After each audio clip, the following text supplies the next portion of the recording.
ఈరోజు అయితే మా ఇంటికి ఒక పార్సల్ వచ్చింది. ఏం పార్సల్ అంటే చూడండి, చూపిస్తాను. మా బాబుకు ఇష్టమని చేపలు ఇంకా రొయ్యలు తెప్పించాము. ఐస్ బాక్స్లో నీట్గా ప్యాక్ చేసి పంపించారు. ఐస్ వల్ల చేపలు పాడైపోకుండా చేపల్ని సపరేట్గా ప్యాక్ చేసి పంపించారు. వాళ్ళే నీట్గా క్లీన్ చేసి చేపల్ని కట్ చేసి ముక్కలుగా అలా ప్యాక్ చేసి పంపించారు. కిందేమో రొయ్యలు ఉన్నాయి. 2 డేస్లో మళ్ళీ వైజాగ్ వెళ్ళిపోతారని బాబు కోసమని తెప్పించాము ఇంకా రొయ్యలు తెప్పించాము. భలే ఉన్నాయి రొయ్యలు అయితే, చాలా పెద్ద పెద్దగా ఉన్నాయి. చేపలు వాళ్ళే క్లీన్ చేశారు కాబట్టి రొయ్యలు అట్లాగే పంపించాను. మేమే క్లీన్ చేసుకున్నాం రొయ్యల్ని.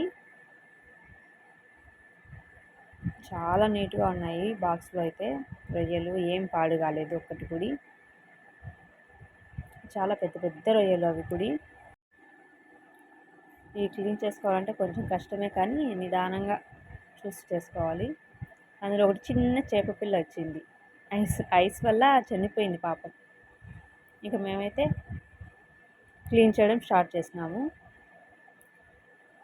కొత్తగా చూస్తున్న వాళ్ళైతే ఒకసారి సబ్స్క్రైబ్ చేసుకోండి, అలాగే ఒక లైక్ కూడా చేయండి ప్లీజ్. కొత్తగా స్టార్ట్ చేశాను, సరిగ్గా చెప్పకుంటే క్షమించండి. బాయ్.